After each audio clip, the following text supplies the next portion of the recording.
Bismillahirrahmanirrahim. Alhamdulillahi rabbil alamin. Wassalatu wassalamu ala rasulihil amin, nabiyyina Muhammadin wa ala alihi wa sahbihi. Alhamdulillahilladzi nazzala al-Qur'an ayatin bayyinat wa fassalahu suwaran wa ayat, wa sallallahu ala man unzila alaihi liyunzira bihi wa zikra, wa ala alihi wa sahbihi muhajaratan wa nasra wa man tabi'ahum bi ihsan ila yaumiddin, amma ba'd. Yang dihormati al-fadhil pengurusi majlis, yang dimuliakan pengurusi ahli yang terkuasa dan imam-imam Masjid Al-Ibrahimi, para jemaah sekalian muslimin dan muslimat, Assalamualaikum warahmatullahi wabarakatuh.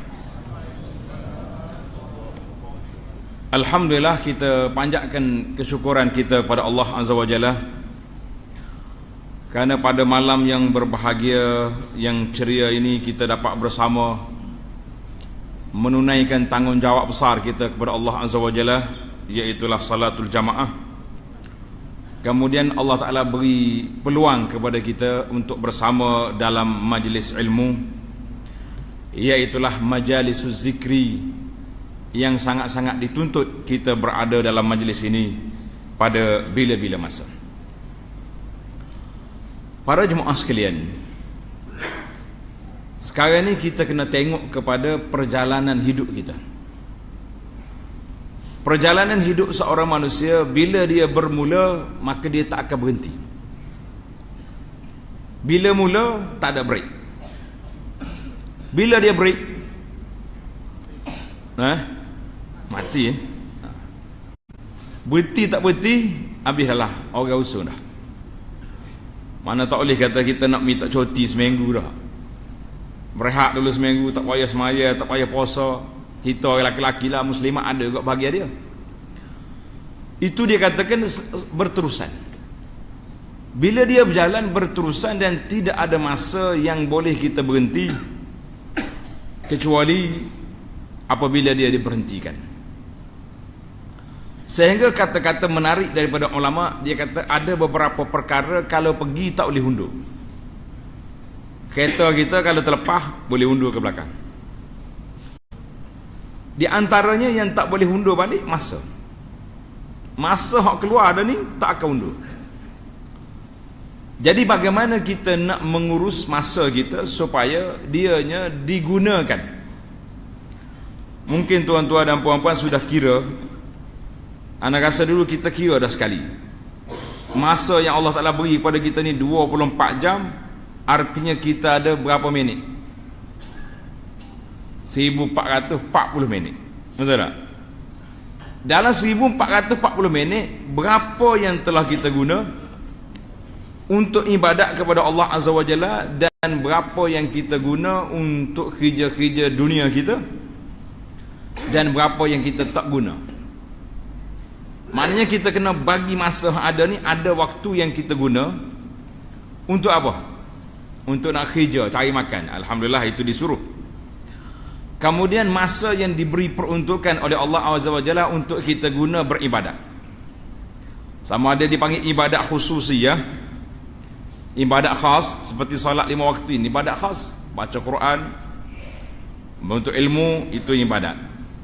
Ada juga dia panggil ibadat secara umum, iaitulah kita bekerja, tapi kerja yang kita buat itu tidak dilarang oleh syarak, dan kita buat juga kerana menuntut keredaan Allah Azza wa Jalla, maka itu termasuk dalam ibadat.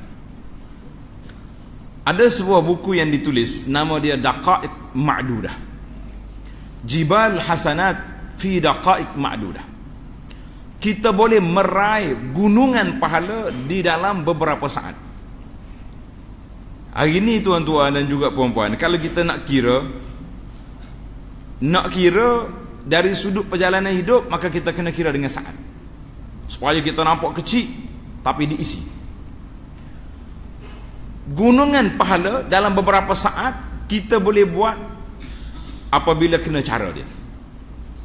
Contoh yang dibuat iaitulah kita duduk dalam seminit ni, tuan-tuan boleh test tengok berapa kali kita boleh baca Al-Fatihah contohnya dalam seminit. Ataupun kita boleh baca Qul huwallahu ahad. Seminit berapa kali? Balik malam ni jangan tidur, test dulu.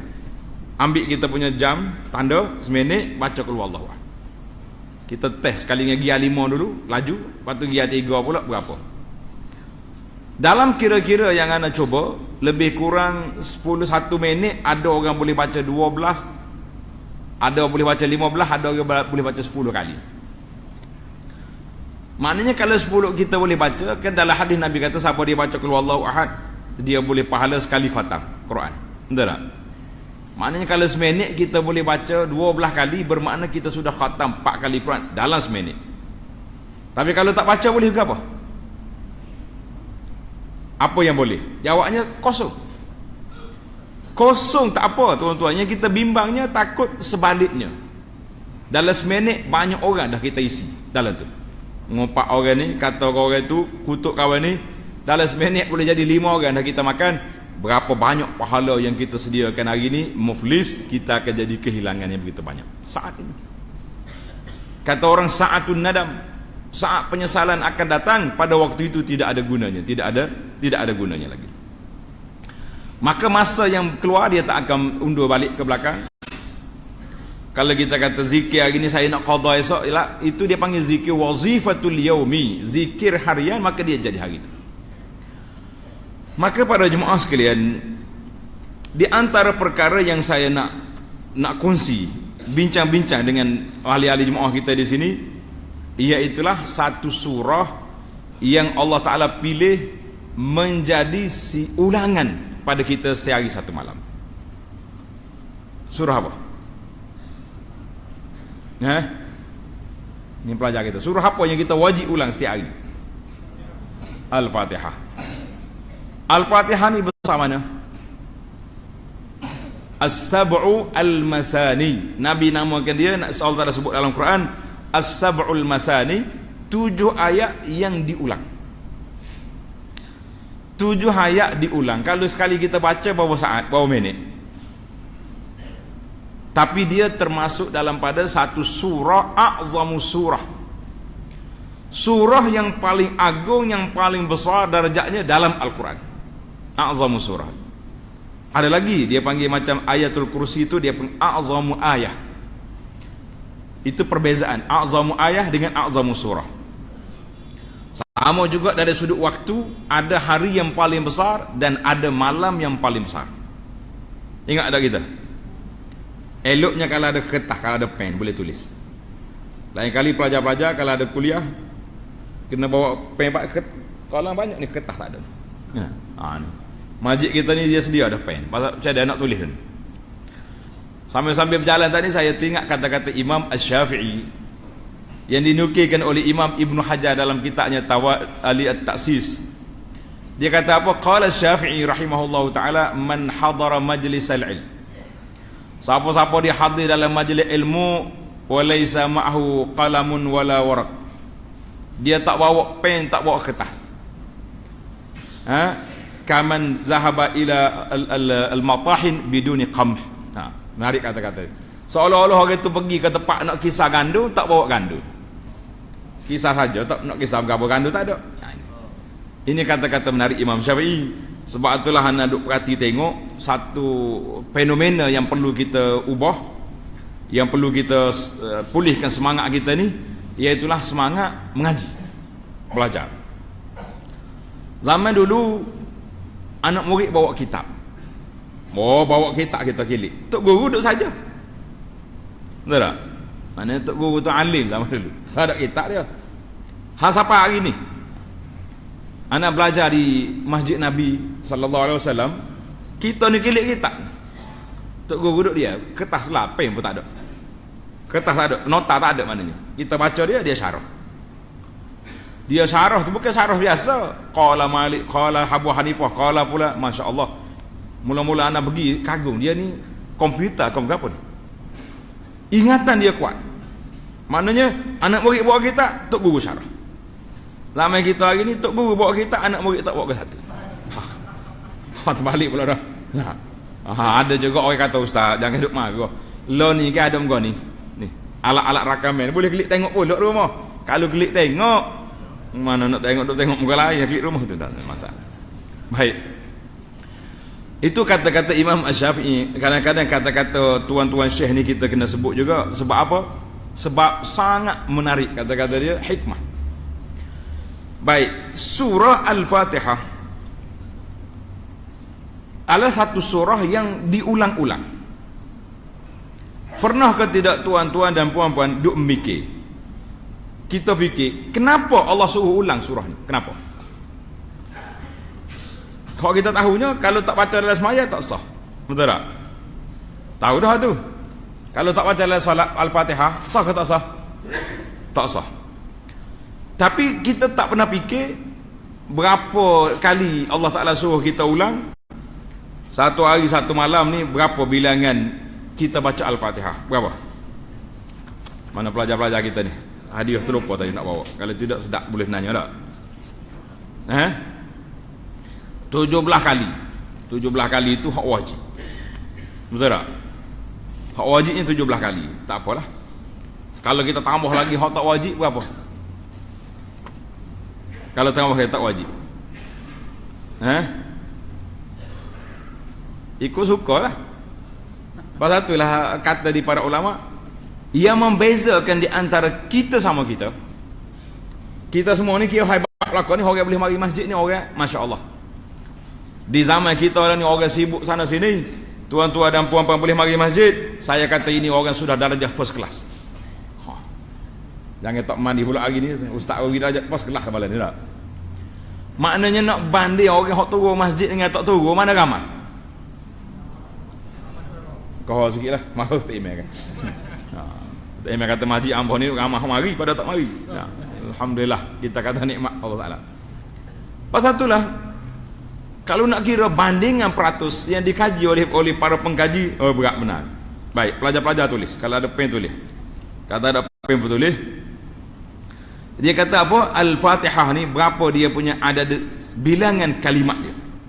Ni ada ulama kita dia kira berapa tuan-tuan. Bilangan kalimat dalam Al-Fatihah sekiranya termasuk Bismillahirrahmanirrahim ada 29 kalimah.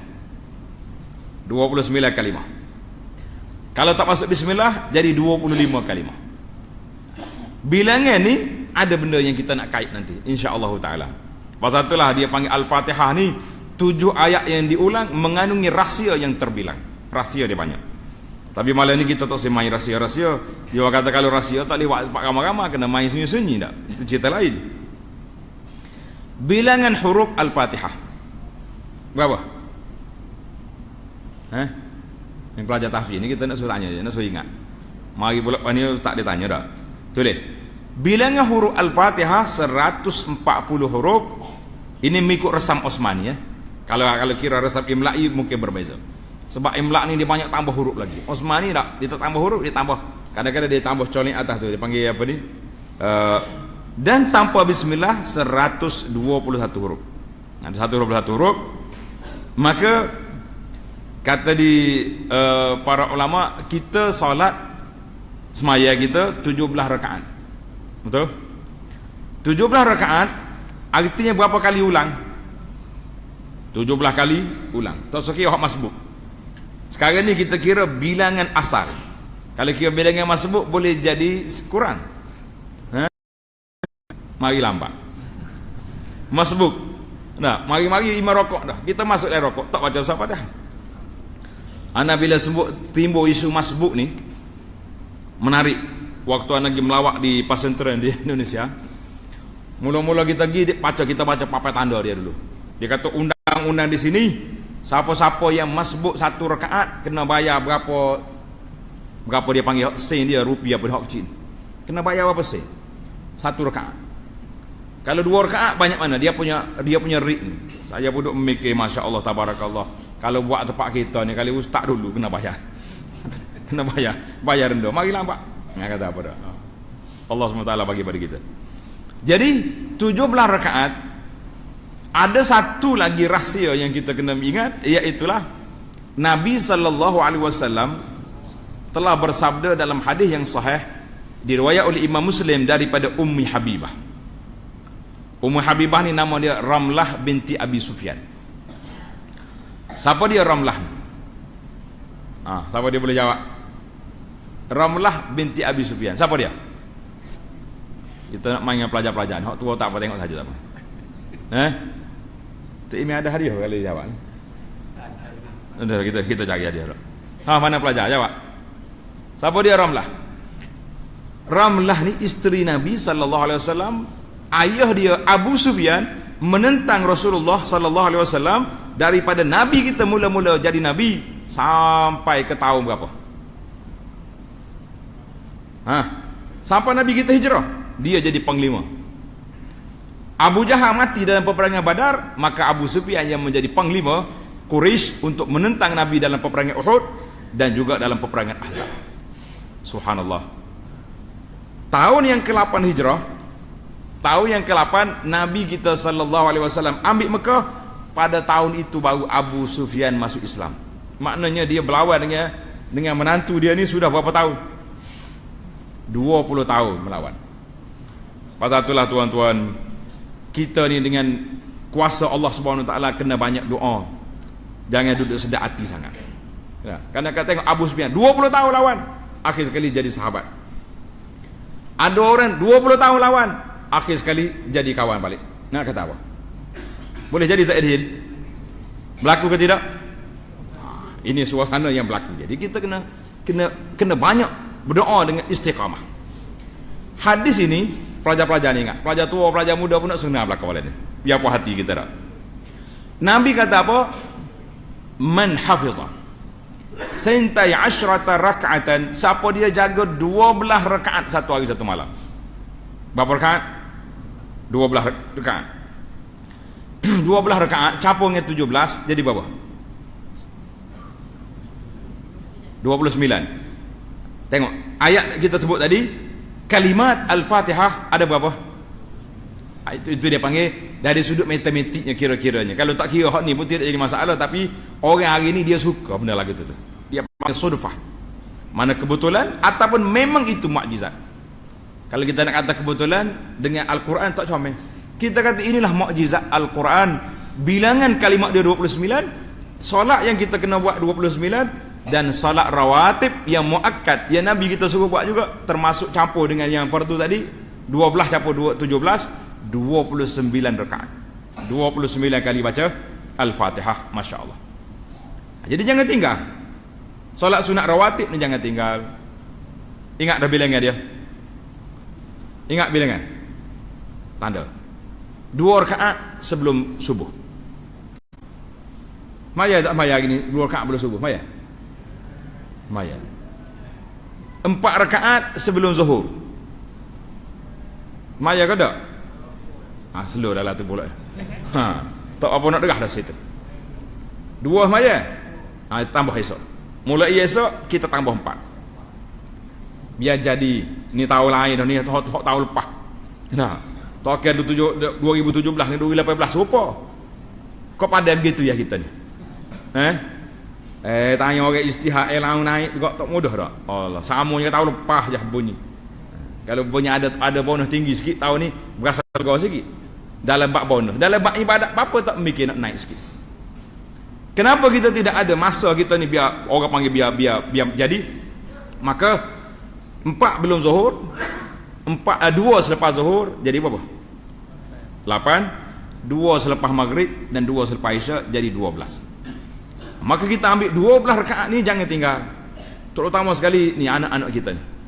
Kalau boleh kena ambil sikit perhatian pelajar-pelajar, sebab Nabi kita sallallahu alaihi wasallam, Allah Taala sebut ya ayyuhal muzammil qumil laila illa qalilan nisfahu aw inqus minhu qalil aw zid alaihi warattil qur'ana tartila inna sanulqi alayka qawlan thaqila. Allah Taala suruh Nabi sallallahu alaihi wasallam bangun berdiri malam. Sebab apa? Sebab Allah Taala aku letak atas kamu qawlan thaqilan, Allah Ta'ala nak turunkan Al-Quran itu berat. Jadi di antara mekanisme pelajar-pelajar kita ni, di antara bagaimana kita nak gilak, nak masukkan Al-Quran dalam tubuh kita ni, yang pertama sekali, solat rawatib ini jangan tinggal. Solat tahajud lagi jangan tinggal. Kita orang tua-tua pun jangan duk mikir, ustaz, saya ni tua dah nak suruh ngaji Quran, hafal Quran pula. Subhanallah. Tuan-tuan waktu bercakap tu, ingat ke tak ingat? Nabi kita mula umur berapa? Mula terima Quran umur berapa? 40. Sahabat-sahabat lain tak apalah kita kata Abu Bakar, Umar pun sekitar tu belakang umur muda-muda 30 lebih 40 kan. Nuh, hak baru masuk Islam kemudian. Orang bukan Arab. Kalau nak tengok kibar ulama besar-besar dalam dunia Islam hari ni, bukan mari daripada orang Arab. Imam Bukhari mari daripada Rusia, Bukhara. Imam Muslim mari daripada mana? Abu Daud daripada Sijistan. Boleh katakan imam-imam besar ni mari daripada negara Tantan. Tahu negara Tantan? Tantan maknanya apa? Sijistan, Afghanistan, apa dia tan lagi banyak lagi ni, apa ni? Azerbaijan. Jadi puak-puak hak ni dia panggil Mawar An-Nahar.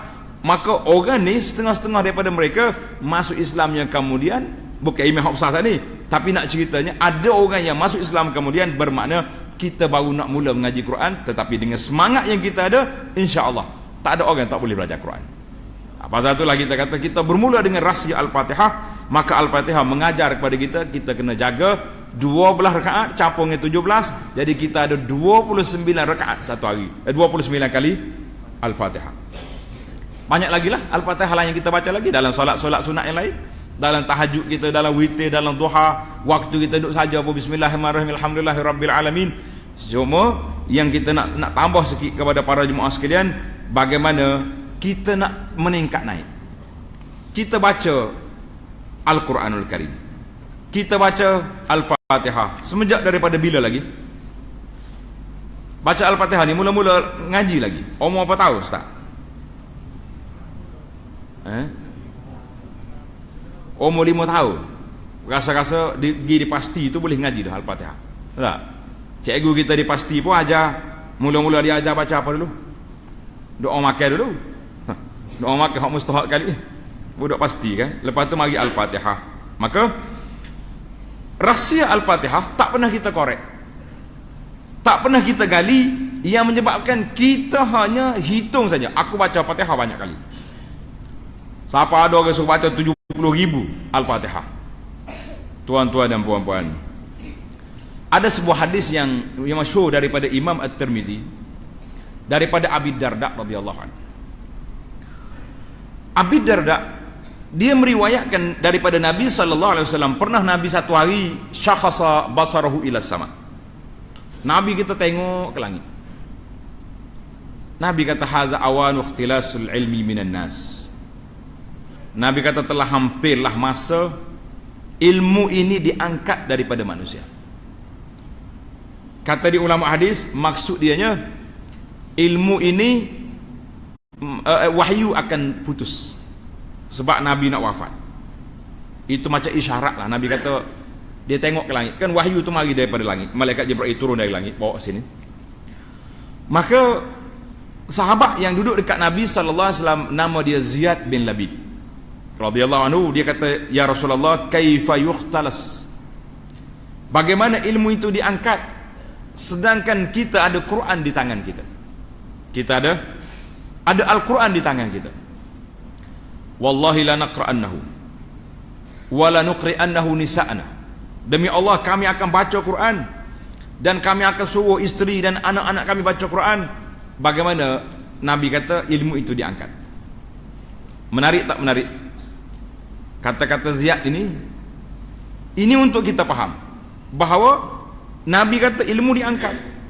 Ziyad kata macam mana angkat Quran ada di tangan kita. Kemudian bila Ziyad kata lagi tu, Nabi kata apa? Dia kata, ya Ziyad, aku duk ingat kamu ni termasuk di kalangan ulama besar di Madinah ni, tapi kamu pun tak faham juga. Nabi kata, tuh Taurat ada di tangan Yahudi, Injil ada di tangan Nasara. Famaza yughnihim, Bila dua kitab ini tidak diamalkan, maka apa yang beri kelebihan kepada mereka? Maknanya seolah-olah Nabi beritahu kepada kita para jemaah sekalian, kamu hai para jemaah, mu ada Quran di tangan, sebagaimana Yahudi ada Taurat, Nasara ada Injil, tapi kalau Quran itu tidak diamalkan, maka adakah berfaedah? Jawabnya tidak ada. Tidak ada faedah. Jangan pula kata Allahu Akbar, kita baca Quran kan boleh pahala. Nabi kata apa? Setiap huruf berapa pahala dapat? 10. Alif Lam Mim 3 huruf sudah dapat 30. Hak dapat pahala itu satu.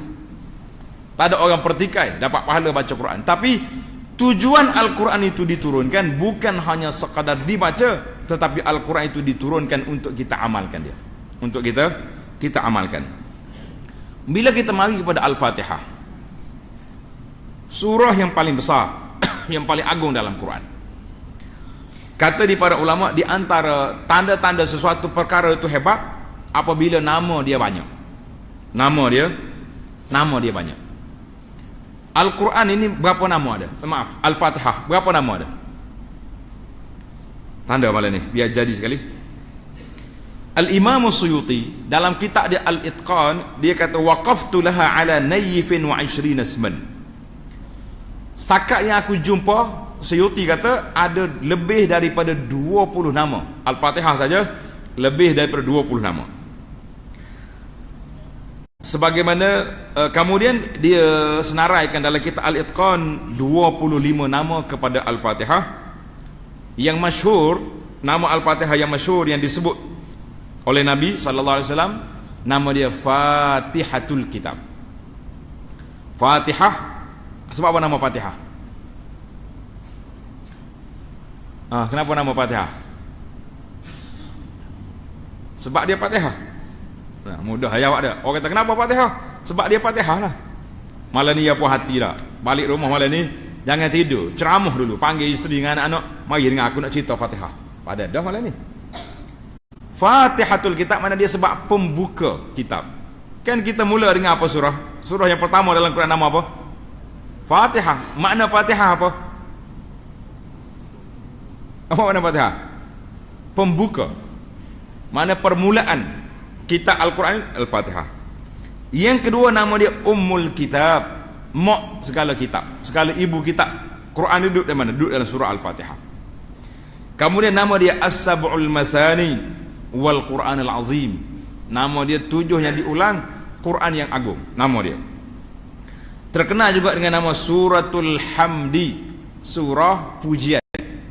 Sebab apa pujian? Sebab kita mula dengan Alhamdulillahi Rabbil Alamin, dan dikenali juga dengan nama Suratul Salah. Sebab apa nama surah As-Salah? Sebab la salata liman lam yaqra bi Fatihatil Kitab. Dalam hadis Nabi kata tidak ada solat yang sempurna siapa dia tak baca Fatihah. Siapa tak baca Fatihah, maka orang ni solat dia tidak sempurna. Banyak lagi lah. Kalau kita nak baca nama-nama Al-Fatihah saja panjang. Tapi yang kita nak hari ni orang panggil sedikit cuitan.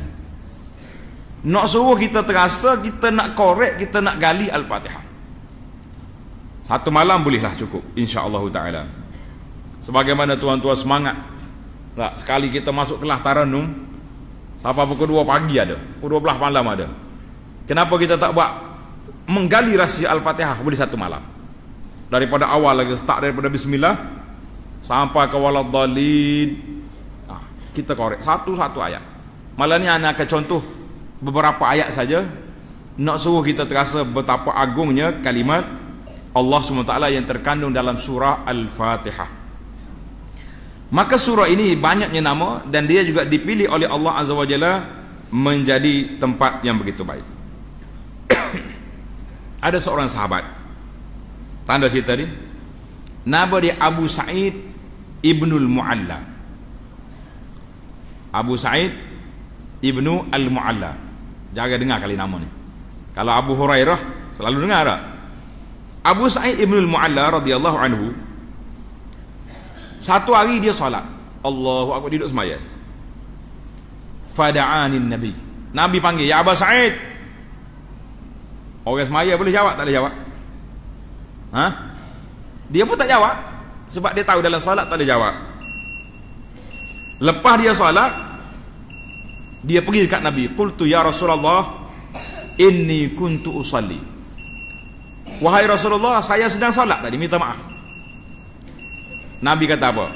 Alam yaqulillah istajibu lillahi war rasul idza da'akum lima yuhyikum. Mu tak ingat ke? Kan Tuhan dah sebut dalam Quran, istajibu lillahi war rasul. Hendaklah kamu jawab sahut seruan Allah Ta'ala dengan Rasul bila dia panggil.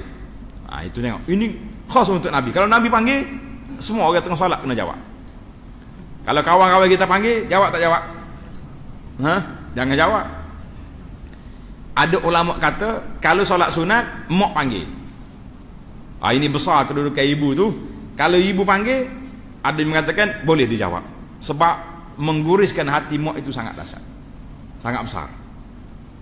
Jadi Nabi pun tegur dia, jangan.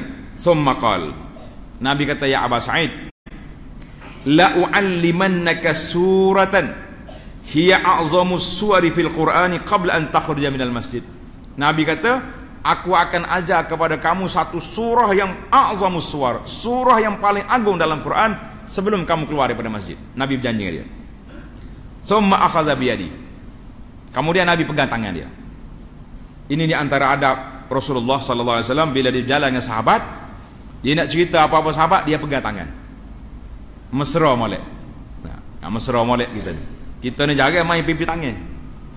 Kalau kita pipi tangan sekali kat dia tu, mana pelik ustaz pegang tangan orang pula. Nampak mesra pelik. Nabi kita, kemesraan itu kadang-kadang banyak benda yang kita terlepas. Baik. Tak usah kata apa buat kita ni. Ni untuk orang tua ni tak. Nak pergi waktu berjalan dengan isteri, pergi ke dok tangan. Kalau tak ada orang pergi, tak ada orang, pergi dulu. Allahu akbar. Kawan tu pun nyok jalan, tak laku mana depan samalah. Pergi lah, apa salah? Mungkin bini dia sibuk. Jadi selesai dia bercakap, Nabi nak keluar daripada masjid, Abu Sa'id berkata, ya Rasulullah, kan Rasulullah janji tadi nak ajar kepada saya surah yang paling agung dalam Quran. Dia menuntut janji. Kata Nabi sallallahu alaihi wasallam, alhamdulillahi rabbil alamin. Itulah surah yang paling agung dalam Quran. Hiya as-sab'ul masani, 7 ayat yang diulang-ulang. Apa dia maksud 7 ayat yang diulang? Tanda tuan-tuan, sebab diulang setiap rakaat salat. Itu maksud dia. Ada kata sebab kita sekali kita baca Fatihah, makna kita puji Allah Ta'ala. Alhamdulillahi rabbil alamin, kita puji Allah Ta'ala. Ada juga yang mengatakan Al-Masab'ul Masani ini sebab dia itu adalah satu pengecualian. Surah ini tidak diturunkan kepada nabi-nabi yang dahulu. Dia menjadi khas untuk umat Muhammad sallallahu alaihi wasallam. Untuk umat kita ya, umat Muhammad. Orang lain, ulama jenis hak lain tak dapat. Masya-Allah tabarakallah. Itu dia kata. Kemudian Nabi kata wal Qur'anul azim, dan nama dia As-Sab'ul Masani wal Qur'anul azim allazi utituhu, yang telah dianugerahkan kepada aku. Jadi kata di para ulama tadabbur, Quran itu semua Quran, tapi kenapa Fatihah dinamakan Quran? Itu dia panggil takhsis sebab nak memuliakan surah Al-Fatihah. Macam kita, masjid itu semuanya Baitullah. Masjid orang panggil rumah Allah, betul tak? Tapi kenapa Kaabah, sebuah Kaabah tu nama dia Baitullah? Itu dia panggil khas untuk Kaabah. Nak muliakan Kaabah, dia panggil nama khas Baitullah. Masjid nama dia Baitullah, tapi orang tak panggil Baitullah, orang panggil masjid. Sedangkan kalau mengikut asal dia termasuk dalam rumah Allah. Sebagaimana dalam hadis Nabi sallallahu alaihi wasallam, Nabi kata majtama'a qaumun fi baitin min buyutillah. Baik, kita nak beri azan dulu.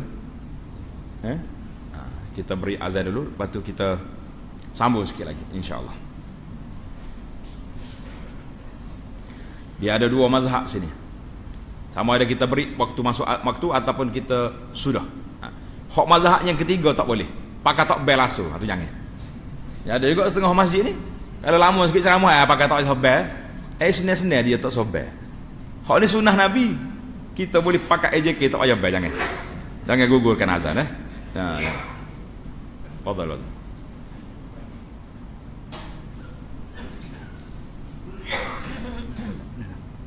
Saya kata betul apa ni kau? Dah.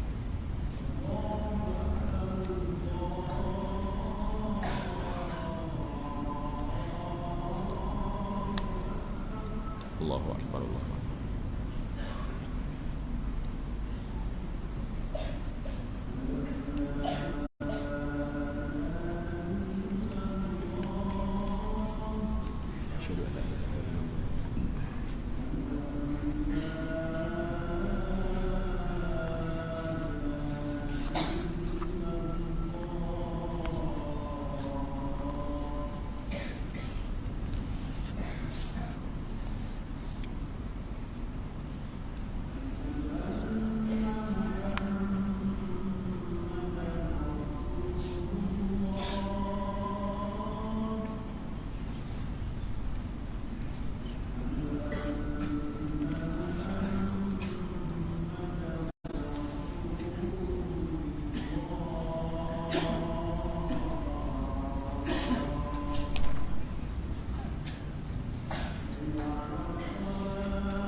La haula wala quwwata illa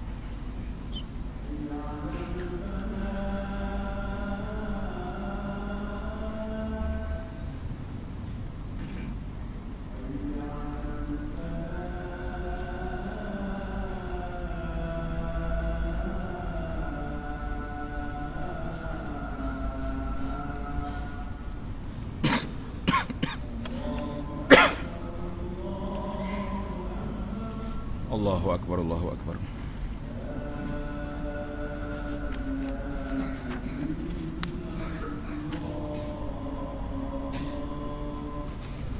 La ilaha illallah. Salli ala Muhammad.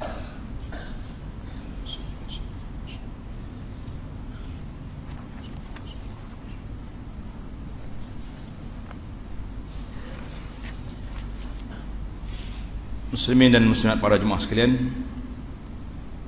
ini di antara sunnah yang jangan ditinggalkan, iaitulah sunnatul azan. Jadi kalau kita nak break ataupun kita teruskan kuliah, tapi habis kuliah tu kena azan. Ada setengah masjid ni dia pakai qomak selalu. Jadi kita kata dua perkara hilang. Yang pertama hilangnya azan tak ada. Yang kedua, kita belajar ni nak suruh kuat beribadat, betul tak? Maya sunat pakai dak dah. Jadi mula-mula start lagi pakai jatuh lagi. Dia panggil gugur terus kita punya semangat. Daripada semangat dulu kita dengar, tujuan kita dengar kuliah, ceramah bukan nak suka-suka, tapi nak menambahkan keimanan kita kepada Allah Taala dan menambahkan ketakwaan kita kepada Allah Azza wa Jalla. Muslimin dan muslimat para jemaah sekalian, kita balik kepada kisah hadis yang pertama tadi, hadis Abu Sa'id Ibnul Mu'alla. Maka Nabi kita kata surah yang paling besar dalam Quran iaitulah surah Al-Fatihah. Dan tadi anda sebut dah, kalau kata ayat yang paling hebat Ayatul Kursi, kena beza. Ayat yang paling agung iaitu Ayatul Kursi, tapi surah duduk di Al-Fatihah. Maka hadis ini menunjukkan pada surah Al-Fatihah adalah surah yang paling besar kedudukannya, dan banyak lagi lah hadis-hadis yang lain yang kita tak sebut di sini secara ringkasnya. Cuma kita nak supaya jemaah ni terasa. Hari-hari kita dah ulang Al-Fatihah. Betul tak? 29 kali. Ataupun paling kurang 17. 29 tadi termasuk dengan solat sunat rawatib yang muakkad. Solat sunat rawatib muakkad tadi kita terlupa habis hadis tadi. Nabi kata apa? Siapa dia jaga 12 rakaat satu hari satu malam, sunat rawatib tadi yang kita kira 12 rakaat, apa pahala dia dapat? Pahala apa dapat? Siapa dia ingat dulu? Kita Rasa ada bicara dulu sekali dulu di bawah tajuk Projek Mega. Projek Mega mampu buat. Dengar tak? Nabi kata apa? Banallahu lahu bihinna baitan fil jannah. Allah Ta'ala beri sebuah mahligai dalam syurga. Nak ke tak nak? Allah, orang buka tenda, buka borai rumah teres pun enggak pergi dah. Baitun fil jannah. Nabi kata mahligai dalam syurga. Kenapa tak nak? Tuan-tuan dan puan-puan, jangan duduk mudah-mudah. Kalau boleh kita kena jaga. Buat agenda tetap. Aku mesti nak dapat 12 rakaat satu hari, jangan miss. Ada juga dia kata zuhur tu masalah sikit ustaz. Ya. Pasal mari-mari tak ada. Dia 2 rakaat je. Tok bila kau mak cepat. Mana tu marah Tok Bila malam ni. Tok Bila kata hey, kita cukup masa dah demo mari lambat. Tu apa dibalas. Jadi kalau kita nak suruh sempat, mari awal ke masjid. Dah tak ada apa kita yang minit cukup. Dalam takwim sudah ada 10 minit 15 minit antara azan dengan iqamat sudah memadai. Jadi yang tak bolehnya tak buat, tak boleh. Maka bila kita masuk kepada agenda besar dalam Al-Fatihah tu, bagaimana kita nak suruh terasa setiap kali kita solat seolah-olah kita telah menggilap hati kita, menggilap perasaan kita, bagaimana kita ni sangat-sangat nak bertemu dengan Allah Azza wa Jalla dan kita mempunyai perasaan takut kita kepada Allah Azza wa Jalla. Kata Al-Imam Al-Hasan Al-Basri, tulis tuan-tuan, menarik kata-kata ni. Hasan Basri kata apa? Inna man kana qablakum ra'aul Quran rasail min rabbihim. Orang-orang saleh sebelum daripada kamu, sebelum daripada kamu tu, Hasan Basri ni mati tahun berapa? Tanda tahun dia. Ni pelajar-pelajar ni kena hafal nama-nama, sebut nama ulama, ingat dia mati bila dia lahir. Kalau boleh, Imam Syafi'i mati bila? Beranak dia tahun 150, mati tahun 204. Boleh ingat? Kena belajar. Pasal tu kita tengok kehebatan para ulama, dia boleh tengok. Orang ni dia panggil wafayatul a'yan, tarikh mati tak usah boleh ingat. Dia panggil tabaqat ulama. Hasan Basri mati tahun 110. Tapi dia kata orang dulu daripada kamu. Maknanya kurun yang terawal. Orang-orang salafus saleh dia tengok Quran itu sebagai rasail, satu risalah, satu surat yang Allah Ta'ala hantar mari kepada mereka. Fakanu yatadabbaruna bil-lail, mereka hanya bertadabbur pada waktu malam. Apanya tadabbur? Dia baca Quran, dia tadabbur. Tengok isi kandungan Al-Quran. Wa yunafizunaha bin nahar, dan pada siang hari yang mereka laksanakan apa yang mereka baca dalam Quran. Biasa orang dulu dia tak kerja malam, dia ibadat malam. Zaman kita hari ni tak tahu bila mula ada pasar malam. Allah pasar malam tu kak, tak apalah pasar malam tu biarlah. Ni kedah hak tak ada pintu ni masalah. Anda tak ada kedah, tak ada pintu. Dia mai buka 24 jam tak ada pintu. Ni masalah. Orang dulu dak malam ni ya ta'abbadun, malam untuk beribadat, ya tadabbarunal Quran, mereka bertadabbur Al-Quran. Masya-Allah. Baik. Bila sebut tadabbur, macam mana kita nak ambil, nak penghayatan kita kepada surah yang kita baca ni, a'zamus surah Al-Fatihah ni, bagaimana kita nak suruh terasa dalam jiwa kita bahawa kita sedang baca risalah daripada Allah, nak suruh kita jadi baik. Nabi sebut dalam hadis, Nabi kata apa? Allah Ta'ala sebut dalam Quran, maaf. Inna salata tanha 'anil fahsya'i wal munkar. Apa dia fungsi salat? Kerja semaya tu untuk apa?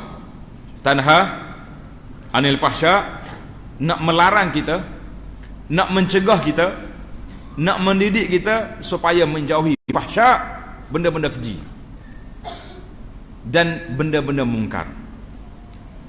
Kadang-kadang kita tak nak faham gapo dia keji, gapo dia mungkar. Fahsya' ini benda-benda yang terlibat dengan seks, zina, liwat, benda-benda yang tak baik, itu dipanggil fahsya'.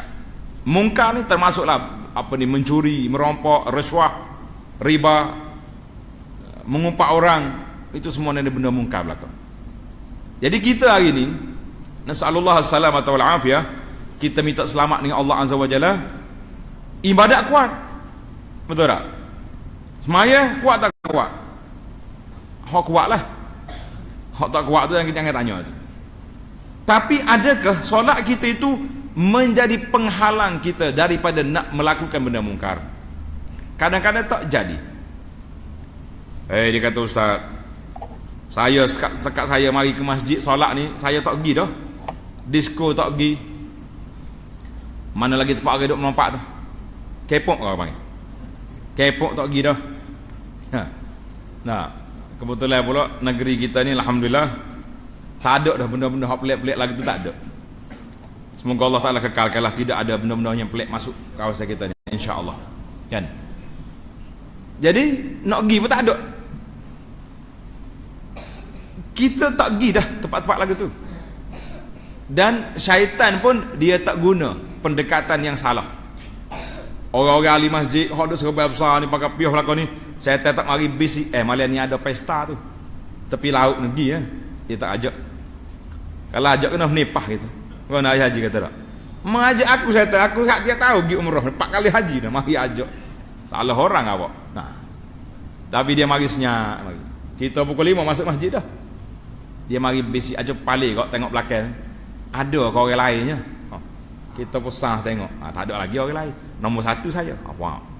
Zak mari sikit tak? Tarah wali dah aku ni. Ini dia panggil cara syaitan main. Sebab itulah para jemaah sekalian, bila kita baca Al-Fatihah, dalam Al-Fatihah tu mengandungi, merangkumi seluruh isi kandungan Al-Quran. Duduk di situ sebab apa? Allah kata, Allah suruh kita ulang 17 kali. Yang wajib ini nak menghalang kita daripada nak mencegah kita daripada terjebak dengan benda mungkar dan benda maksiat. Saya ambil 2-3 ayat sempena dengan masa kita yang singkat, insya-Allah. Kemudian balik lepas ni kita hayati semula. Yang lain-lain itu anak surah ke Al-Fatihah tua imam lah. Dia buat daurah sini, daurah menggali rahsia Al-Fatihah. Jangan hidup beli buku parti rahsia tu, berahsia lain tu. Ada ke buku-buku rahsia tu, rahsia ni itu bahasa masalah. Akhir sekali kadang-kadang bawa pada tak semaya pun ada buat tu. Wa'bud rabbaka hatta ya'tiyakal yaqin. Mu sembah Tuhan ni saya yakin. Dia yakin martabat tinggi, keluar daripada syariat, tak payah-payah. Tu ajaran sesat tu. Tu kita telefon ke pejabat agama biar mari tu sesat masalah. Para jemaah sekalian, bila kita solat nak angkat takbir, yang pertama kita mula dengan apa? Takbiratul ihram. Kita kata apa? Allahu Akbar. Waktu angkat takbir tu terasa tak terasa?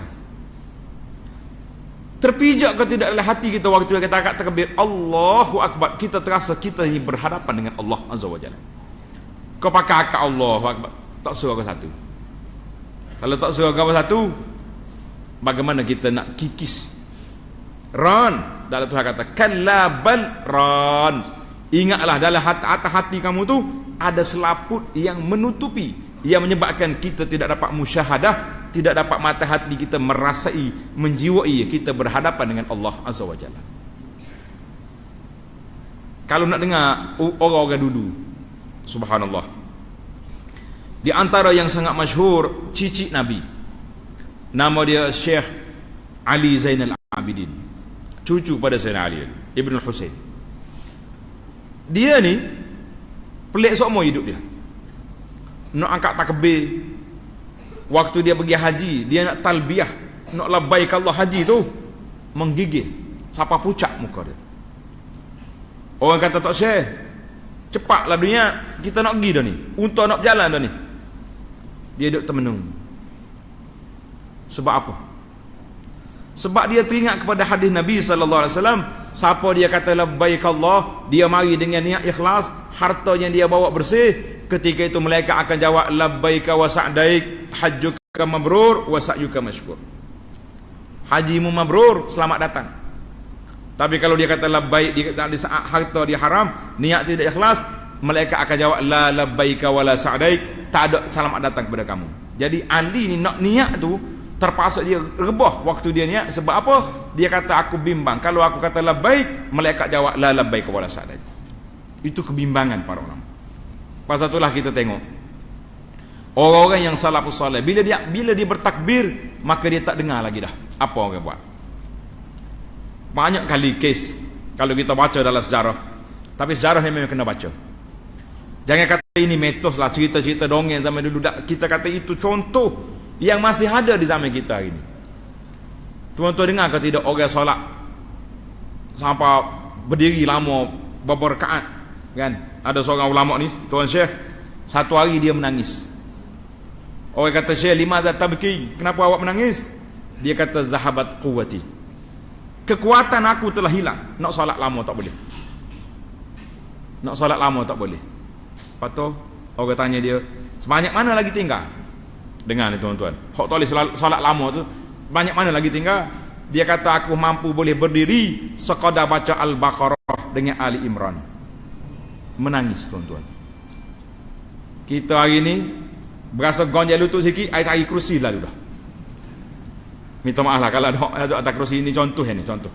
Kalau ada atas kerusi tu, doktor pesan dah ke kanan. Dia kata, Ustaz, kalau tengok orang solat atas kerusi, jangan bersangka buruk. Boleh jadi dia baru tukar slip disc. Tulang belakang dia tu tak boleh nak sujud, ataupun dia baru tukar gearbox dia ni baru tukar, kepala lutut tak boleh nak turun. Kita kata itu keuzuran yang dibenarkan oleh syarak. Pasal itulah anak cari dalam kitab-kitab lama, ustaz cari jumpa ke tidak. Dalam kitab lama tak ada as-salatu alal karasi, tak ada. Tak ada. Sama ada duduk atau bangun. Zaman kita ni sebab penyakit berbeza. Dulu mana ada orang tukar kepala lutut? Tak ada. Nah, gearbox tak main zaman dulu. Jadi penyakit zaman kita ni tak ada zaman dulu, maka dia ada takyiful fiqhi. Baik. Hal tu tajuk lain. Tajuk kitanya, orang dulu boleh berdiri lama sebab apa? Sebab apa dia boleh berdiri lama? Siapa dia boleh jawab hebat? Ada seorang pendakwah, dia kaji sebab-sebab orang dulu boleh berdiri lama dengan sebab zaman kita hari ni lebih kurang. Tuan-tuan dan puan-puan, hak mana ada handphone dalam poket tu, sekali kita duduk buka mazhab baru yang melanda atas dunia hari ni, satu mazhab nama dia mazhab Wasafi. Daftar ke tak daftar lagi? Kau tak kenal sini? Daftar dah tu dah. Senyap daftar. Sekali kita masuk dalam WhatsApp ni, berapa jam boleh duduk situ? Berarti dah habis bateri je dah. Alah, kau bateri pula dah. Tengah baru nak jawab soalan. Kata di pendakwah, hakaza al-qalbu iza alaqat bi syai'in akafa alaih. Demikianlah hati orang tu bila dia terikat dengan satu benda, duduk situlah dia. Subhanallah. Orang dulu terikat dengan Quran, terikat dengan Allah, terikat dengan apa ni, ingat rindu kepada syurga, mereka boleh berdiri sampai bengkak kaki. Subhanallah. Jadi macam mana kita nak pulih balik? Tuan-tuan malin, jangan tidur, ambil balik tadabbur Al-Quran, bermula dengan kita takbir Allahu Akbar, biar terasa dalam hati kita harap berhadapan dengan Allah Azza wa Jalla. Kemudian kita mula dengan, setelah kita baca wajah tu, kita mula dengan Al-Fatihah. Bismillahirrahmanirrahim. Alhamdulillahi Rabbil Alamin. Segala puji bagi Allah Tuhan Rabb, pencipta, pemilik alam. Kita bukan cakap dengan hodok jaga tepi-tepi jalan. No, Tuhan pemilik alam. Kalau itu yang kita terasa, para jemaah sekalian, berani tak berani kita duduk melilai lagi dalam kepala kita, duduk mikir sana mikir sini, pasal pagi pasal petang, berani lagi kita berhadap dengan Allah Azza wa Jalla yang Maha Agung, pencipta alam. Mana kalau kita duduk sibuk dalam kepala, tak boleh utus sama seria, hak Tuhan belaka tu. Kadang-kadang kita duduk mikir tak alu makan, tak, takut benda hak kita buat tak jadi, takut projek hak kita nak tak dapat, takut apa yang kita nak terlepas, kita terlupa semua benda sudah ditakdirkan oleh Allah Azza wa Jalla. Semua kita umur 40 hari dalam perut mak, malaikat sudah tulis rezeki dia banyak mana, ajar dia bila, di mana tanah kubur dia, siapa dia jodoh dia apa ni, syaqiyun am sa'id. Ini yang kita bimbang kali. Obat makan minum insya-Allah, kalau kita tak mampu nak makan apa ada orang bersedekah. Betul tak? Sekarang ni lejnah kebajikan, NGO ni, Masya Allah, Tabarakallah, kita kata Allah yajzihim khaira, Allah Ta'ala labui kebaikan kepada mereka, nyok kerja sungguh-sungguh cari orang susah, orang miskin. pejabat masyarakat pun tak jumpa jari, pok dia jumpa. Kita tak boleh. Tapi yang kita bimbangnya syaqiyun am sa'id. Sudah ditulis orang ni bahagia atau celaka, wal'iyazubillah. Maka ketakutan itu yang menyebabkan kita hilang selera, hilang rasa nak tidur. Sebab apa? Sebab kita berhadapan dengan Allah Rabbul Alamin. Bila kita ingat kita ni hamba Allah, duduk di bawah ihsan Allah Azza wa Jalla, tentulah kita ada salah. Betul tak? Manusia mana tak salah? Akan ada silap. Bila kita ada silap, adakah kita kena kecewa? Hari ni tuan-tuan, saya nak cerita benda yang benar, reality. Banyak orang buat program yang ni panggil program reality. Betul tak? Banyak kes yang berlaku hari ni, penyakit was-was. Was-was orang muda dengan was-was orang di saat di kala senja. Tahu mana kala senja?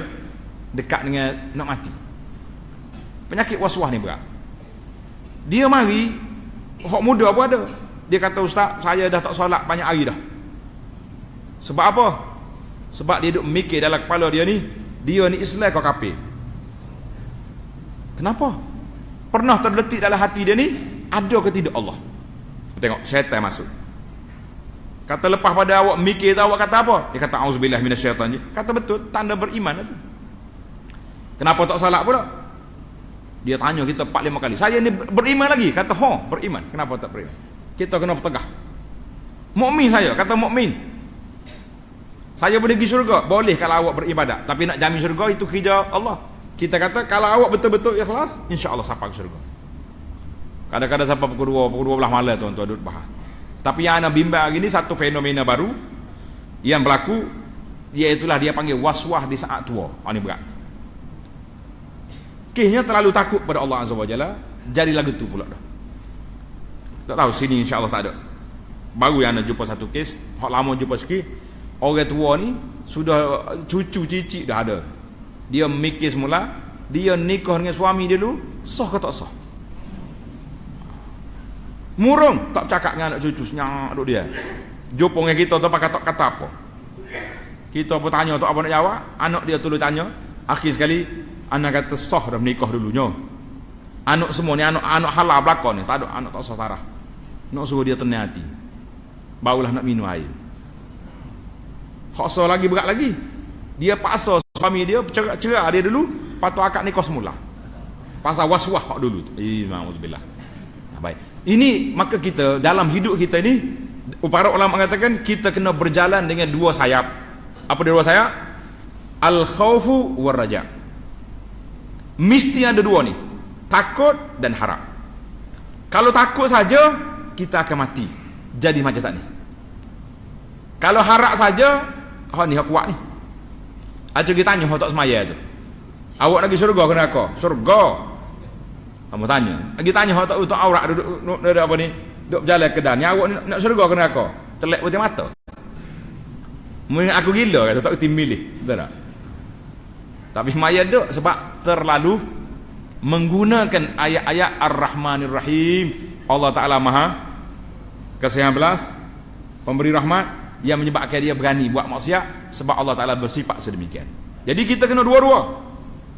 Takut doa tak boleh juga, berani sangat tak boleh juga. Maka kita kena berjalan sebagaimana kata di para ulama, kita berjalan atas dunia ni seperti burung terbang dua sayap. Takut, harap. Kenapa maya? Takut. Azab Allah Ta'ala sangat berat. Kenapa banyak ibadat? Kita mengharapkan pahala daripada Allah Ta'ala. Dua-dua kena ada. Balik kepada ayat yang kedua tadi, Ar-Rahmanir Rahim. Mana kalau kita berdosa, kita rasa takut, rasa cemas, kita tenang balik dengan ayat Ar-Rahman Ar-Rahim. Kemudian para jemaah sekalian, di antara ayat yang menjadi break kepada kita bila sampai kepada ayat apa ni? Yang ketiga, ayat apa?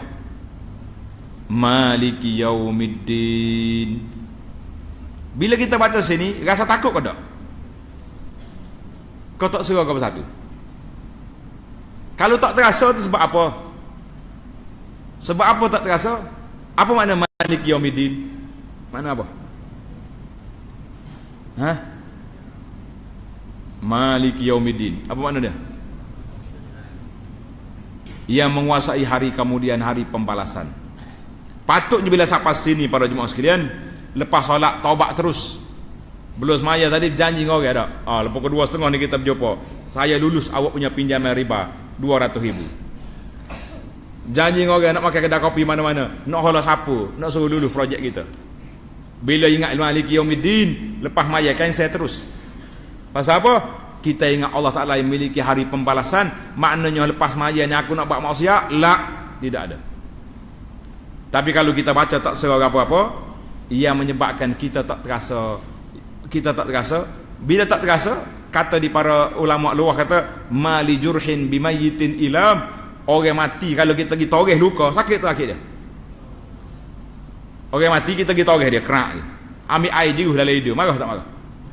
Oi, lemah aku. Lari tu kan mandi banyak lagi tu tak? Jadi sebab apa kita tak terasa? Sebab hati itu sudah mati. Wala'iyazubillah. Jadi di sini para jemaah, surah Al-Fatihah ni sangat-sangat menarik untuk kita korek dan kita gali. Yang bila kita ingat lagu tu, barulah kita akan pergi kepada banyak perkara. Kita tak berani lagi nak buat mungkar dan maksiat, dan kita akan berusaha untuk menambahkan ibadat kita kepada Allah Azza wa Jalla. Sekarang ni untuk sepenuh dengan tahun baru ni, dapat dah kertas ni? Dapat dah? Belum lagi? Bagi. Kau mana tak dapat ni saya lebih. Ni ambil ni. Bagi petang lagi. Tolong bagi mana? Mana juru bagi? Bagi belakang. Biar boleh. Kita nak buat program tahun baru ni. Sempena dengan tahun baru, kau tak baru lagi lah ni. Tak habis bulan lagi ni. Saya nak tahu ni 2-3 perkara yang kita kena buat. Yang pertama, azam baru kita tahu ni, iaitulah solat berjamaah di masjid. Boleh ke tak boleh? Alik belakang tak apa dia kata. Boleh ke tak? InsyaAllah kata boleh, insyaAllah. InsyaAllah esok kena ada. Lama insyaAllah saja malam ni, esok tak ada nyanyi. Dia kata bukan tak ada ustaz, esok kita pergi surah kita. Tak apa surah mana-mana pun. Yang pentingnya innama ya'muru masajidallah man amana billah. Orang yang memakmurkan rumah Allah Ta'ala itu siapa? Orang yang beriman kepada Allah. Kata di para ulama tafsir, dia kata kalau kita nak masuk dalam sifat mukmin, imarah rumah Allah Ta'ala. Mari ke masjid. Itu satu. Yang kedua, ni semangat yang kedua ni. Kepada saya. Lemah teh. So lagi. Semangat yang kedua, iaitulah kita nak balik kepada menuntut ilmu. Mengaji sengoti. Kalau ustaz mari bawa kitab, pernah bagi hati, kita kilik juga kitab. Jangan duk main ustaz bawa kitab, kita tak bawa ke satu, berat. Ana pengalaman kita duduk besar di pondok ni tuan-tuan. Cerita sengoti ni mati belakor. Ada orang seorang ni, dia mari daripada kampung dia pergi pondok, pergi jadi tukang rumah. Tukang rumah, kerak kayu, maku kayu. Enggak waktu tu anak kecil lagi, suka kita duduk depan dia, tengok dia duduk ngerak kayu. Cucuk rokok, cucuk rokok. Tok sini. Tok Isa duduk berasak situ ya, keren kayu. Mampus putu, cucuk lain pula. Kita duduk tengok kata kuat pocik ni. Bakal karok ni kuat. Tak lama tuan-tuan, Masya Allah tabarakallah, rokok dia berhenti. Dia beli kitab, pagi kerak kayu, buat rumah, malam ngaji. Lepas pada tu, boleh klik ngajar. Itu kita kata semangat. Hari ni tak seduk ngajar orang ramai lah dulu. Balik ngajar rumah dulu. Kalau orang tanya kita tuan-tuan, boleh tak boleh tanya malam ni? Boleh. Kita ni nak pergi syurga ke tak sih? Dia katanya tanya soalan yang tak boleh tanya. Soalan yang kedua, nak pergi berapa orang dalam syurga? Nak pergi sore aku nak pergi anak beranak? Belakang? Pak cucu bawa? Molek. Waktu mari semayang mari apa orang? Soalan ni hak tak saya tanya ni tak? Waktu mari semayang mari apa orang? Bini dia apa tak bawa? Anak dia lok maha guru besar rumah kan banyak lah ni. Kok telefon pun ada, kok mana channel pun ada belakang. Beli anak nak berapa channel beli belakang, pingin terbang tak pingin terbang kata belakang tak rumah. Tengok. Kadang-kadang kita pincang pada ini. Waktu nak pergi surga, nak pergi belaka. Tu email istihar kita buat camp, kelah ngaji fardu ain sini, entoknya hatam mari. Tuan-tuan, buatlah, hiduplah biar realiti. Kalau nak pergi surga, belaka, buat cara nak pergi belaka. Bawa anak kita mari ngaji. Oh, dia kata ustaz ngajar kitab besar. Tak apalah tanya kitab besar tu, kita buat kelah belakang ni. Tu email kata kalau mari ramai budak, dia buka kelah. Kalau kan boleh buka. Nah, boleh dua nak buka dah, sedang molek. Malam ni kita kape terus. Tu email royak pula, ni biar jadi. Aku nak pergi surga sekeluarga. Tengok pula anak ni, bini ni. Pakai tutup aurat ke tidak? Ai, mana baju kelawar ni? Ha. Anak pula tukar saya baju ketak gelemak.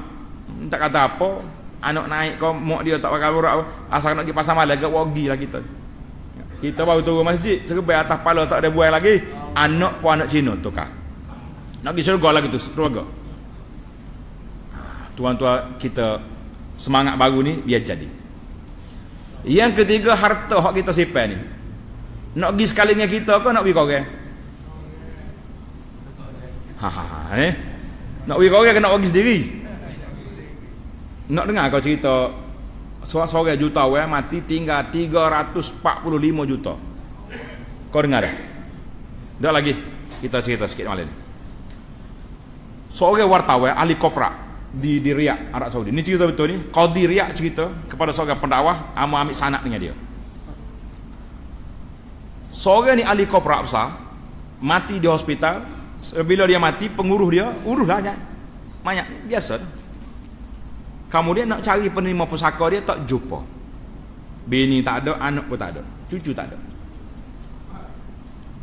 Cuma orang Arab ni kelebihan dia ada bitaqah, dia panggil bitaqah awal Madaniyah tu, kad kenalan dia tu, dia ada tulis qabilah.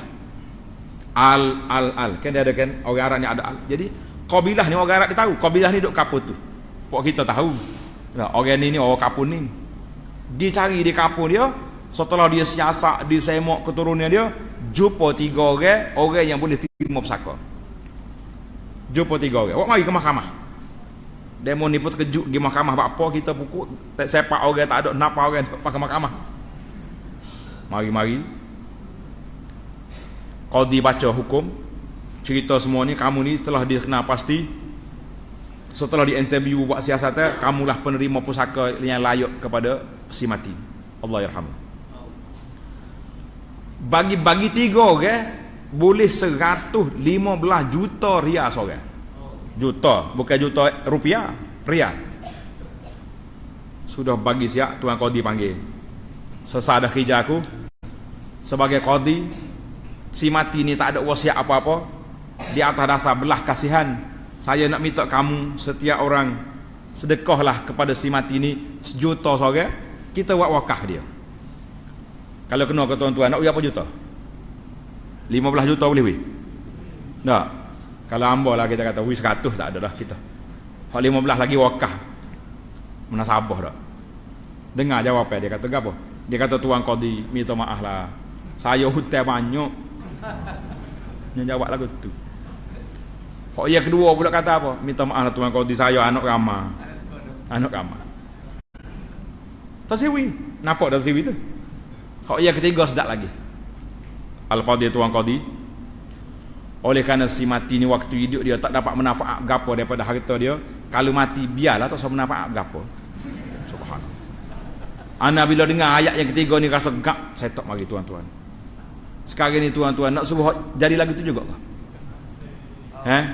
Harta kita jadi lagu tu juga? Tak. Balik kira molek. Anak-anak besar belaka dah. Bukan cakap besar, kaya raya dah. Engineer ada, cikgu ada, doktor ada, ustaz ada dah. Ahli korporat ada. Patut siapa berapa lagi piti tu. Kalau rasa nak pergi kalian kita, pergi cari tabur rumah mana-mana bubuh. Pergi pondok wakaf sana sini. Nah, tapi kita ada subhanallah. Biarlah harta kita jadi hak kita. Orang ni kata-kata Nabi sallallahu alaihi hadis, Nabi kata, oh seorang itu berkata, mali, harta aku. Nabi kata, hartamu sungguhnya hakmu makan tu. Baju hakmu pakai dah rusak dah. Hak tu harta hakmu. Lepas tu hak kita sedekah. Hak lain-lain tu jangan bimbang, jadi hak orang. Dah usah bimbang. Oh, anak saya baik-baik. Tanya tu email lah. 3 hari, 7 hari, 40 lepas tu 100. 100. Bawa dah 100 tu, lawyer dah marinya pula. Nak mari cari tanah mana. Tak salah tinggal harta ke anak tuan-tuan. Cuma kita mikir sebagaimana kita ni orang baik, biarlah harta yang kita kumpul memberi manfaat kepada kita di dunia dan juga di akhirat, insya-Allah taala. Padalah 3 perkara tu malam ni. Mudah-mudahan Allah taala beri kefahaman yang baik dan beri kepada kita nikmat yang baik. Al-Fatihah itu baru mukaddimah baru itu. Terlalu dalam kata orang, sebagaimana kata di para ulama, Al-Quran ini ibarat dia seperti makan buah tamar. Buah tamar ni kita beli ajwah. Berapa beli ajwah? Mahal masa haji pun 100, 120. Buat kelik mari tak rumah, bang ke tak bang? Orang masuk rumah, ajwah mahal ni sedap bang. Bang tak bang? Buat kelik bunga rus sekutu, bunga apa sedap, bunga melok sekutu, bang sebilik. Itu bandingan Al-Quran. Al-Quran rumah kita juga penuh rock lah. Al-Quran warna-warni pun ada. Tapi kalau tak baca, serah tak serah. Itu bandingan Al-Quran. Selagi dikunyah, dimakan, barulah kita terasa manis dia, kita rasa lemak dia, rasa lazat dia. Demikian juga ilmu Al-Quran, bila kita memahami isi kandungnya dia, kita faham dia punya tadabbur makna dia, barulah kita terasa Al-Quran itu mukjizat. Al-Quran itu nikmat. Al-Quran itu hidayah kepada kita. Maka para jemaah sekalian, jangan kita lupa, teruskanlah kelas-kelas pengajian Al-Quran, dan kita naik darjat lagi daripada mengaji baca Quran kepada tadabbur Al-Quran, insya-Allah. Mudah-mudahan tadabburnya macam kita bicara ni lah. Tengok baca Alhamdulillahirabbil alamin lagu mana, Ar-Rahmanir Rahim, Malik Yaumiddin, itu dia panggil tadabbur. Satu ayat tu lekat dalam hati kita. Allah Taala milik ahli pembalasan. Dah berani kita nak buat maksiat kalau kita tahu lagu tu. Tak akan berani tuan-tuan. Kita berani sebab apa? Sebab tak serah apa-apa. Tak terasa je kita ni tahu mati tapi tak rasa nak mati. Betul tak? Pasal itulah dia kata dia, ada ulama kata tahu mati tak memberi kesan, tapi ingat ke mati baru beri kesan. Tahu mati, semua tahu belakang mati, tapi nak ingat ke mati tu payah. Macam orang duk main lah ni, budak-budak ni suka dia tulis pelik-pelik dalam Facebook. Dia kata mana bahaya selipar hilang di masjid dengan selipar tak ada. Hak mana bahaya? Selipar hilang ke selipar tak ada? Khilaf dah. Selipar hilang di masjid tak ada dengan selipar tak ada. Selipar hilang di masjid maknanya tuan dia mari, lepas tu hilang selipar. Hak selipar tak ada tu tak mari, mana bahaya dua tu? Bahaya hak tak ada lah. Hak selipar hilang kita belilah. Ni lah ya. Ni hak tak ada ni bahaya lagi. Sekarang ni biarlah tuan-tuan, kita nak sebutkan nak hilang selipar, nak cerita ibarat katanya kalau kita pergi masjid hilang selipar tak bahaya. Tapi kalau selipar kita tak ada di masjid, itu bahaya. Mana tak pergi langsung tu. Cerita ni kalau lama kau sedap. Kita berhenti sekali dulu, mudah-mudahan ada manfaatnya insya-Allah taala. Subhanakallahumma wa bihamdika asyhadu an la ilaha illa anta astaghfiruka wa atubu ilaik. Wa sallallahu ala nabiyyina Muhammad wa ala alihi wa sahbihi ajmain walhamdulillahi rabbil alamin. Jadi berbeda